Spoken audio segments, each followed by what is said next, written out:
ನಾಳೆ ಜುಲೈ 29 ಮಂಗಳವಾರ ಅತ್ಯಂತ ಶಕ್ತಿಶಾಲಿ ನಾಗರ ಪಂಚಮಿ ಬಂದಿದೆ. ಶ್ರಾವಣ ಮಾಸದ ಶುಕ್ಲ ಪಕ್ಷದ ಪಂಚಮಿ ತಿಥಿಯನ್ನು ನಾಗರ ಪಂಚಮಿಯನ್ನಾಗಿ ಆಚರಿಸುತ್ತಾರೆ. ಈ ದಿನ ನಾಗ ದೇವತೆಗಳನ್ನು ಪೂಜಿಸಬೇಕು. ನಾಗ ಸಮೂಹಗಳು ಶಿವನಿಗೆ ಬಹಳ ಪ್ರಿಯವಾದವೆಂದು ಸ್ಕಂದ ಪುರಾಣದ ಪ್ರಕಾರ ನಾಗಪಂಚಮಿಯ ಪ್ರಾಮುಖ್ಯತೆಯ ಬಗ್ಗೆ ಸಾಕ್ಷಾತ್ ಪರಮೇಶ್ವರನೇ ವಿವರಿಸಿದ್ದಾನೆ ಎಂದು ನಮ್ಮ ಶಾಸ್ತ್ರಗಳು ತಿಳಿಸುತ್ತವೆ. ಈ ನಾಗರ ಪಂಚಮಿ ದಿನದಂದು ನಾಗದೇವತೆಗಳನ್ನು ಹೇಗೆ ಪೂಜಿಸಬೇಕು, ಯಾವ ವಿಧಿವಿಧಾನಗಳನ್ನು ಅನುಸರಿಸಿದರೆ ಈ ವರ್ಷವಿಡೀ ಅದೃಷ್ಟ ಮತ್ತು ಐಶ್ವರ್ಯ ಪ್ರಾಪ್ತಿಯಾಗುತ್ತದೆ ಎಂಬುದನ್ನು ಈ ವಿಡಿಯೋದಲ್ಲಿ ತಿಳಿದುಕೊಳ್ಳೋಣ. ಪಂಚಮಿ ತಿಥಿ ಸಮಯ ಜುಲೈ 28ರ ರಾತ್ರಿ 11:24 ಪ್ರಾರಂಭವಾಗಿ ಜುಲೈ 30ರ ಬೆಳಗಿನ ಜಾವ 12:46 ಮುಕ್ತಾಯವಾಗುತ್ತದೆ.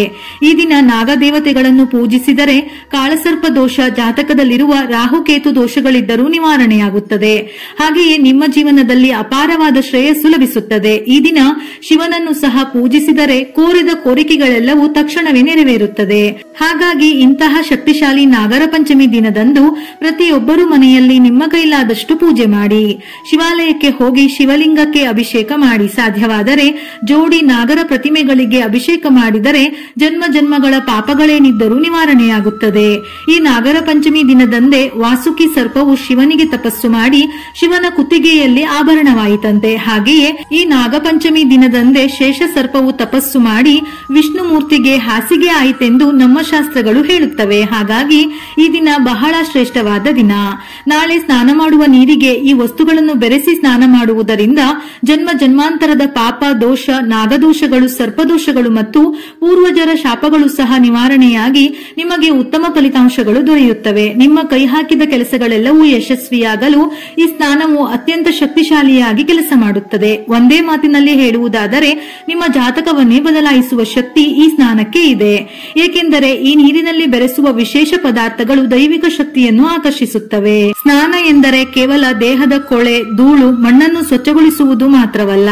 ಸ್ನಾನ ಮಾಡುವ ನೀರಿಗೆ ಇಂತಹ ವಿಶೇಷ ದಿನಗಳಲ್ಲಿ ನಾವು ಸೇರಿಸುವ ಅದ್ಭುತ ಪದಾರ್ಥಗಳಿಂದ ನೀರು ಅತ್ಯಂತ ಶಕ್ತಿಶಾಲಿಯಾಗಿ ಮತ್ತು ಪವಿತ್ರವಾಗಿ ಪರಿವರ್ತಿತವಾಗುತ್ತದೆ. ಮುಖ್ಯವಾಗಿ ಈ ನಾಗರ ಪಂಚಮಿ ಅತ್ಯಂತ ಶಕ್ತಿಶಾಲಿ ದಿನ. ಇಂತಹ ದಿನ ಮತ್ತೆ ಮತ್ತೆ ಬರುವುದಿಲ್ಲ. ಹಾಗಾಗಿ ನಾಳೆಯ ದಿನ ಸ್ನಾನದ ನೀರಿಗೆ ಗೋಮೂತ್ರ, ಹುತ್ತದ ಮಣ್ಣು, ಶಿವನ ದೇವಸ್ಥಾನದಿಂದ ತಂದ ವಿಭೂತಿ ಇದ್ದರೆ ಅಥವಾ ಗಂಗಾಜಲ, ಈ 4ರಲ್ಲಿ ಒಂದು ಸೇರಿಸಿ ಸ್ನಾನ ಮಾಡಿ. ಹುತ್ತದ ಮಣ್ಣು ಇಲ್ಲದವರು ಈ 3ರಲ್ಲಿ ಒಂದನ್ನು ಬೆರೆಸಿ ಸ್ನಾನ ಮಾಡಿ. ನಾಳೆ ಬೆಳಿಗ್ಗೆ ಮಹಿಳೆಯರು ಬೇಗ ಎದ್ದು ಮನೆಯನ್ನು ಶುದ್ಧ ಮಾಡಿ ತಲೆ ಸ್ನಾನ ಮಾಡಿ ಮನೆಗೆ ಅರಿಶಿನದ ನೀರನ್ನು ಸಿಂಪಡಿಸಿ, ವಿಶೇಷವಾಗಿ ನಾಳೆ ದೇವರ ಮನೆಯ ಗೋಡೆಯ ಮೇಲೆ ಅರಿಶಿನದ ಲೇಪನದಿಂದ ನಾಗದೇವರ ರೂಪವನ್ನು ಬರೆದು ಮನೆಯಲ್ಲಿ ದೀಪಾರಾಧನೆ ಮಾಡಿಕೊಳ್ಳಿ. ದೀಪಕ್ಕೆ ಎಳ್ಳಿನ ಎಣ್ಣೆ ಅಥವಾ ತುಪ್ಪದಿಂದ ದೀಪವನ್ನು ಬೆಳಗಬೇಕು. ದೀಪಕ್ಕೆ 5 ಬತ್ತಿಗಳನ್ನು ಸೇರಿಸಿ ಕಲವಾ ದಾರದಿಂದ ದೀಪ ಹಚ್ಚಿ ನಂತರ ದೀಪಕ್ಕೆ ಸ್ವಲ್ಪ ಅರಿಶಿನವನ್ನು ಸೇರಿಸಿ ನಮಸ್ಕಾರ ಮಾಡಿ ಭಕ್ತಿಯಿಂದ ಪ್ರಾರ್ಥಿಸಿದರೆ ನಿಮ್ಮ ಮನೆಗೆ ಬಹಳ ಒಳ್ಳೆಯದಾಗುತ್ತದೆ. ನಿಮ್ಮ ಕುಟುಂಬದಲ್ಲಿ ಯಾವುದೇ ಕಷ್ಟಗಳು ಉಂಟಾಗದಂತೆ ದೇವತೆಗಳೆಲ್ಲರೂ ನಿಮ್ಮ ಮನೆಯನ್ನು ರಕ್ಷಿಸುತ್ತಾರೆ.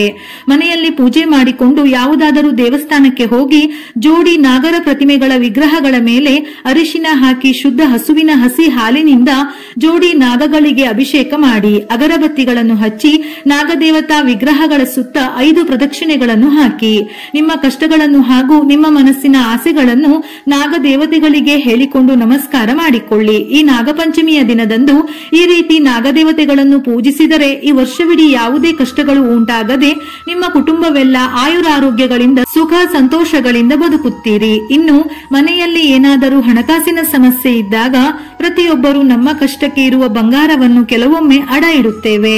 ನಂತರ ಆ ಬಂಗಾರವನ್ನು ತಿರುಗಿ ಪಡೆಯಲು ಸಾಧ್ಯವಿರುವುದಿಲ್ಲ. ಅಂತವರು ನಾಳೆಯ ದಿನ ತಪ್ಪದೆ ಜೋಡಿ ನಾಗರ ವಿಗ್ರಹಕ್ಕೆ ಹಸಿ ಹಾಲಿನಿಂದ ಅಭಿಷೇಕ ಮಾಡಿ 1 ಮಣ್ಣಿನ ದೀಪಕ್ಕೆ ತುಪ್ಪವನ್ನು ಸೇರಿಸಿ ದೀಪ ಬೆಳಗಿ ಅಡವಿಟ್ಟಿರುವ ಚಿನ್ನ ನಿಮ್ಮ ಮನೆಗೆ ಬೇಗನೆ ಬರಲಿ ಎಂದು ನಾಗದೇವತೆಗಳಿಗೆ ನಮಸ್ಕಾರ ಮಾಡಿಕೊಳ್ಳಿ.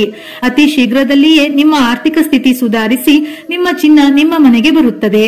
ನಿಮ್ಮ ಮನೆಯ ಸಮೀಪದಲ್ಲಿ ಯಾವುದಾದರೂ ನಾಗರ ಹುತ್ತವಿದ್ದರೆ ಹುತ್ತದ ಮೇಲೆ ಅರಿಶಿನ ಹಾಕಿ 1 ದೀಪವನ್ನು ಹಚ್ಚಿ ಹುತ್ತಕ್ಕೆ ಪ್ರದಕ್ಷಿಣೆಗಳನ್ನು ಮಾಡಿ ನಮಸ್ಕಾರ ಮಾಡಿಕೊಳ್ಳಿ.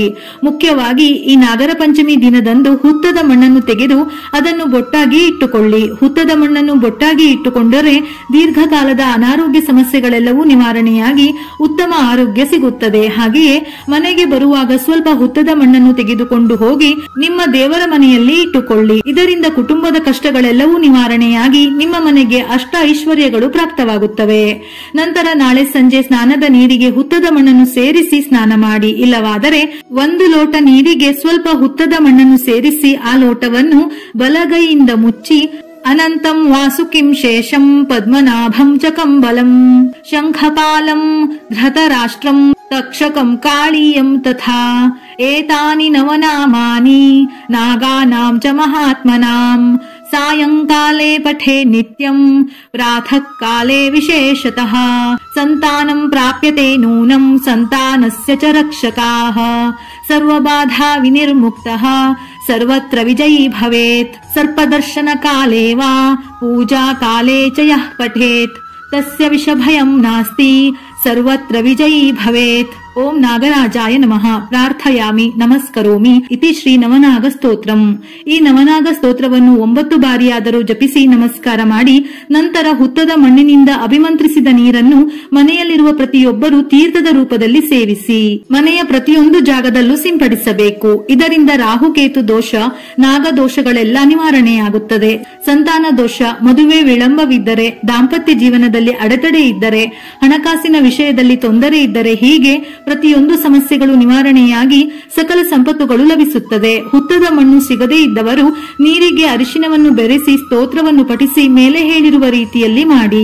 ಈ ದಿನ ಶಿವನ ಆರಾಧನೆ ಮತ್ತು ಮಹಾಮೃತ್ಯುಂಜಯ ಮಂತ್ರವನ್ನು ಪಠಿಸಿದರೆ ಅಥವಾ ಕೇಳಿದರೆ ಕಾಳಸರ್ಪ ದೋಷ ನಿವಾರಣೆಯಾಗುತ್ತದೆ. ಗಂಗಾಜಲದಲ್ಲಿ ಕಪ್ಪು ಎಳ್ಳನ್ನು ಬೆರೆಸಿ ಶಿವನಿಗೆ ಅಭಿಷೇಕ ಮಾಡಿ. ಬೆಳ್ಳಿ ಅಥವಾ ತಾಮ್ರದಿಂದ ಮಾಡಿದ 1 ಜೋಡಿ ಹಾವುಗಳನ್ನು ಪವಿತ್ರ ನದಿಯಲ್ಲಿ ಬಿಡಬೇಕು ಅಥವಾ ಶಿವಲಿಂಗದ ಮೇಲೆ ಅರ್ಪಿಸಬಹುದು.